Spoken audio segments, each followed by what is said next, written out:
اعوذ باللہ من الشیطان الرجیم بسم اللہ الرحمن الرحیم الحمد للہ رب العالمین والصلاة والسلام علی سید الانبیاء والمرسلین وخاتم النبیین اللہم صلی علی سیدنا محمد وعلی آلہ واصحابہ واولادہ وازواجہ وذریاتہ واتباعہ اجمعین برحمتک یا ارحم الراحمین۔ معزز ناظرین، السلام علیکم ورحمۃ اللہ وبرکاتہ۔ جاذب پبلیکیشنز میں خوش آمدید۔ میں محمد سعید جاذب آپ کی خدمت میں حاضر ہوں۔ تعلیم القرآن کا سلسلہ جاری ہے اور میں آپ کی خدمت میں سورۃ المائدہ کی تفصیلات و تشریحات پیش کر رہا ہوں۔ آج کی نشست میں سورۃ المائدہ کی آیات نمبر 107 اور 108 شامل ہیں۔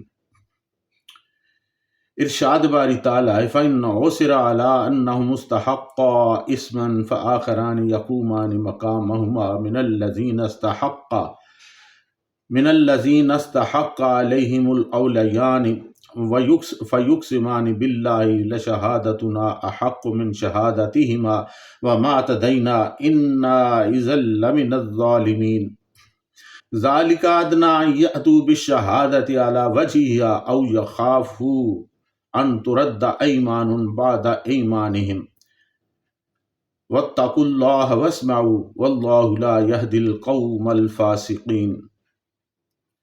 پھر اگر معلوم ہو جائے کہ ان دونوں نے جھوٹ بول کر گناہ کیا ہے تو جن لوگوں کا انہوں نے حق مارنا چاہا تھا ان میں سے اس کی جگہ دو اور گواہ کھڑے ہوں جو میت سے نزدیکی قرابت رکھتے ہوں، پھر وہ اللہ تعالیٰ کی قسمیں کھائیں کہ ہماری شہادت ان کی شہادت سے بہت اچھی ہے اور ہم نے کوئی زیادتی نہیں کی۔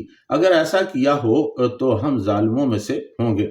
یہ قریب تر ہے اس کے کہ گواہی جیسی چاہیے وہ ادا کریں یا ڈریں کہ کچھ قسمیں رد کر دی جائیں گی اور ان کی قسموں کے بعد اور اللہ تعالیٰ سے ڈرو اور حکم سنو اور اللہ تعالیٰ فاسقوں کو ہدایت نہیں دیتا۔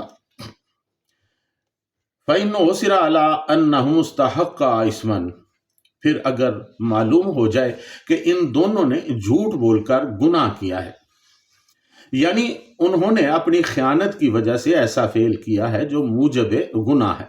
مطلب یہ کہ الزام خیانت کو اپنے اوپر سے دفع کرنے کے لیے انہوں نے جھوٹی قسمیں کھائی ہوں یا خریدنے کا دعویٰ کیا ہو یا ایسی ہی کوئی اور حرکت کی ہو۔ ناظرین، غوثیرہ کا اصلی معنی ہے کسی چیز پر گر پڑنا اور یہاں مراد ہے اطلاع ملنا۔ فآخران یقومان مقامہما، تو جن لوگوں کا انہوں نے حق مارنا چاہا تھا ان میں سے اس کی جگہ دو اور گواہ کھڑے ہوں۔ ناظرین، علامہ ثناء اللہ پانی پتی رحمۃ اللہ علیہ یہاں پر لکھتے ہیں کہ وارثوں میں سے دو مدعی شخصوں کو شاہد اس لیے قرار دیا گیا کہ انہوں نے اپنے حق کا دعویٰ کیا ہے اور شریعت نے بھی ان کے حق کو تسلیم کیا ہے، اور وہ دونوں سابق شاہدوں یعنی وصیوں کے گناہ کی شہادت دے رہے ہیں۔ میت کے اقربا میں دو گواہوں کی شرط صرف اس وجہ سے لگائی گئی ہے کہ پیالہ کی چوری میں ایسا ہی ہوا تھا، ورنہ اگر میت کا وارث ایک ہی ہوگا اسی سے قسم لی جائے گی، یا اگر دو سے زائد وارث ہوں گے تو سب سے قسم لی جائے گی۔ گویا دو ہونے کی شرط اس وقت تک ضروری ہے جب وارث دو ہوں، ورنہ ضروری نہیں۔ ایک بھی قسم کھانے والا ہو سکتا ہے اور دو سے زائد بھی، کیونکہ وصی میت سے خریدنے یا کسی اور طرح سے نزاعی چیز کے مالک ہونے کے مدعی ہوتے ہیں اور وارث ان کے دعویٰ کا انکار کرتے ہیں اور وصیوں کے پاس گواہ نہیں ہوتے، لہٰذا مدعی علیہ پر قسم عائد ہوتی ہے۔ من الذین استحق علیہم الاولیان، جو میت سے نزدیکی قرابت رکھتے ہوں۔ الاول یعنی سے مراد ایسے رشتہ دار ہیں جن سے زیادہ میت کا کوئی قرابت دار نہ ہو، یعنی وارثوں میں سے دو شخص میت سے قریب ترین رشتہ رکھنے کی وجہ سے اس امر کے مستحق ہوں کہ تمام وارث اپنے اندر سے انتخاب کر کے ان کو ادائے شہادت کے لیے مقرر کریں اور ان کے ذریعے وصیوں کی دروغ بیانی ظاہر کر دیں۔ فَيُقْسِمَانِ بِاللَّهِ لَشَهَادَتُنَا أَحَقُّ مِنْ شَهَادَتِهِمَا وَمَا اعْتَدَيْنَا إِنَّا إِذًا لَّمِنَ الظَّالِمِينَ۔ پھر وہ اللہ تعالیٰ کی قسمیں کھائیں کہ ہماری شہادت ان کی شہادت سے بہت اچھی ہے اور ہم نے کوئی زیادتی نہیں کی۔ اگر ایسا کیا ہو تو ہم ظالموں میں سے ہوں گے۔ یعنی وصیوں کی خیانت ظاہر کرنے اور دعوی خرید کی تردید کرنے کے لیے وہ اللہ تعالیٰ کی قسم کھا کر کہیں کہ ان وصیوں کی قسم سے ہماری قسم زیادہ قابل قبول ہے اور قسم کھانے میں ہم حد سے تجاوز نہیں کر رہے۔ اگر ہم حق سے ہٹیں گے تو ظالموں میں سے ہوں گے، یعنی بے جا حرکت کے مرتکب ہوں گے اور حق کی جگہ باطل کو اختیار کرنے والے ہوں گے۔ ناظرین، آیت مبارکہ میں شہادت سے مراد ہے قسم، جیسا کہ پارہ نمبر 18 سورۃ النور آیت نمبر 6 میں ارشاد باری تعالیٰ ہے، فَشَهَادَةُ أَحَدِهِمْ أَرْبَعُ شَهَادَاتٍ بِاللَّهِ لَمِنَ الصَّادِقِينَ۔ تو ان میں سے ہر ایک کی گواہی یہ ہے کہ وہ 4 بار اللہ تعالیٰ کی قسم کھائے کہ بے شک وہ سچا ہے۔ ناظرین، صحیح بخاری شریف میں روایت ہے کہ جب یہ آیت نازل ہوئی تو بدیل سہمی کے قریبی اقربا میں سے 2 آدمیوں نے کھڑے ہو کر قسم کھائی۔ ترمذی شریف کی روایت ہے کہ حضرت عمرو بن العاص رضی اللہ تعالیٰ عنہ اور ان کے ساتھ ایک دوسرے آدمی نے کھڑے ہو کر قسم اٹھائی تھی۔ علامہ بغوی رحمۃ اللہ علیہ نے دوسرے آدمی کا نام حضرت مطلب بن وداع سہمی رضی اللہ تعالیٰ عنہ بتایا ہے اور بیان کیا ہے کہ عصر کے بعد ان دونوں حضرات نے قسم اٹھائی۔ ذَلِكَ أَدْنَىٰ أَن يَأْتُوا بِالشَّهَادَةِ عَلَىٰ وَجْهِهَا أَوْ يَخَافُوا أَن تُرَدَّ أَيْمَانٌ بَعْدَ أَيْمَانِهِمْ۔ یہ قریب تر ہے اس کے کہ گواہی جیسی چاہیے ادا کریں یا ڈریں کہ کچھ قسمیں رد کر دی جائیں گی اور رد کر دی جائیں گی ان کی قسموں کے بعد۔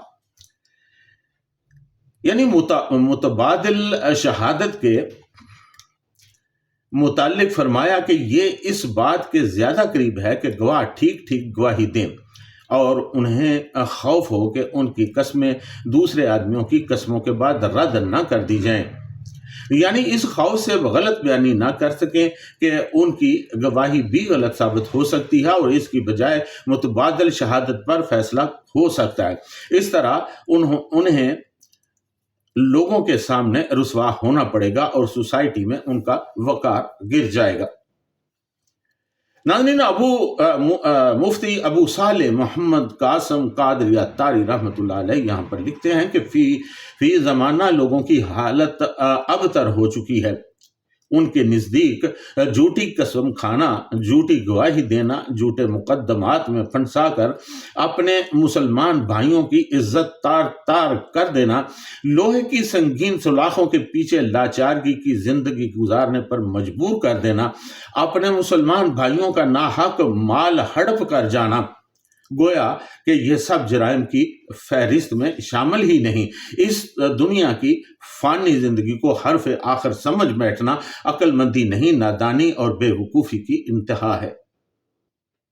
بخاری شریف کتاب الایمان میں حضرت عبداللہ بن مسعود رضی اللہ تعالیٰ عنہ سے روایت ہے کہ رسول اللہ صلی اللہ تعالیٰ علیہ وآلہ وسلم نے ارشاد فرمایا، جس نے جھوٹی قسم پر حلف اٹھایا تاکہ اس کے ذریعے اپنے مسلمان بھائی کا مال ہڑپ کر لے تو وہ اللہ تعالیٰ سے اس حال میں ملے گا کہ اللہ تعالیٰ اس پر سخت ناراض ہوگا۔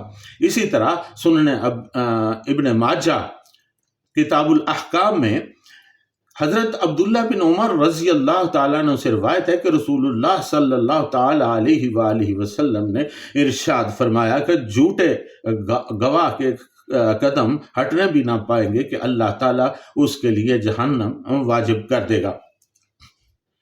ناظرین، معجم الکبیر میں حضرت عبداللہ بن عباس رضی اللہ تعالیٰ عنہ سے روایت درج ہے کہ رسول اللہ صلی اللہ تعالیٰ علیہ وآلہ وسلم نے فرمایا، جس نے ایسی گواہی دی جس سے کسی مسلمان مرد کا مال ہلاک ہو جائے یا کسی کا خون بہایا جائے تو اس نے اپنے اوپر جہنم کو واجب کر لیا۔ وَاتَّقُوا اللَّهَ وَاسْمَعُوا وَاللَّهُ لَا يَهْدِي الْقَوْمَ الْفَاسِقِينَ، اور اللہ تعالیٰ سے ڈرو اور حکم سنو، اور اللہ تعالیٰ فاسقوں کو ہدایت نہیں دیتا۔ یعنی اللہ تعالیٰ سے ڈرتے رہو اور قانون خداوندی اور ارشادات نبوی کو صلی اللہ تعالیٰ علیہ وآلہ وسلم کو سنو، ان باتوں کو سمجھو اور پھر ان پر عمل پیرا ہو جاؤ۔ اگر ان کے خلاف کرو گے تو فسق میں مبتلا ہو جاؤ گے، اور انکار کرو گے تو کفر میں قدم رکھ دو گے۔ اللہ تعالیٰ نے یہ بات صاف صاف بتا دی ہے کہ کفر، فسق یا نفاق سے بچ جاؤ اور اللہ تعالیٰ کے احکام کی پیروی کرو۔ اور جو شخص فسق پر اصرار کرتا ہے تو اللہ تعالیٰ ایسے لوگوں کو ہدایت نہیں دیتا۔ ہدایت کے لیے شرط ہے کہ انسان حق کی طرف رجوع کرے اور اس کا طلبگار بنے، پہلے سے اختیار کردہ فسق و فجور کو ترک کر دے اور صحیح بات حاصل کرنے کی تڑپ پیدا کرے۔